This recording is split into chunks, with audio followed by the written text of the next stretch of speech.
गुरुजी युद्ध में पिता भाई या बेटा देश के लिए लड़ रहा है। सब परिवार के लोग धीरज कैसे रखें?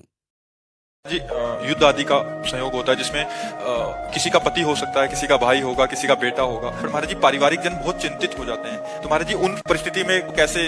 नहीं समझाया जा सकता, क्योंकि सैनिक हैं, कहीं भी तैनात कर दिए जाएं, कभी भी पधार सकते हैं।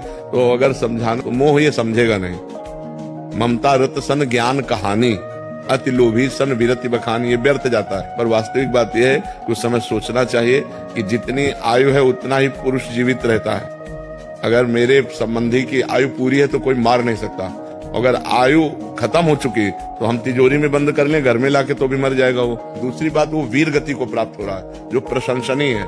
और तो संबंधी नहीं, वो तो बॉर्डर में देश रक्षा के लिए, राष्ट्र रक्षा के लिए है। तो हमारी चौड़ी छाती होगी जिस समय ये होगा कि वो वीर गति को प्राप्त हुए, तो हमारी चौड़ी छाती होगी कि राष्ट्र के लिए उन्होंने जान गंवाई। यहाँ तो जान ऐसे ही चली जा रही। तो मृत्यु तो निश्चित समय है।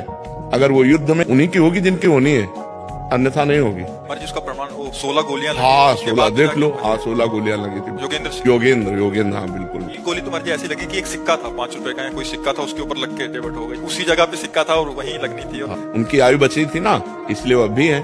अगर 16 गोली क्या चीज है, एक में काम हो जाता है, एक में ढेर हो जाता है आदमी। पर वो धन्य है, हम इसीलिए भारत के सैनिकों का स्वागत करते हैं। धन्य है जो अपने प्राणों को हमारे राष्ट्र पर बलिहार करते हैं। हम उनको प्रणाम करते हैं, नमन करते हैं। और समस्त भारतीयों को चाहिए कि भारतीय सेना का उत्साह वर्धन करें और उनको नमस्कार करें, क्योंकि बहुत बड़ी वीरता। इसलिए हम भारत सैनिकों को प्रणाम करते हैं कि वो अपनी जान पर खेलकर हमारी रक्षा कर रहे हैं, हमारी रक्षा कर रहे हैं।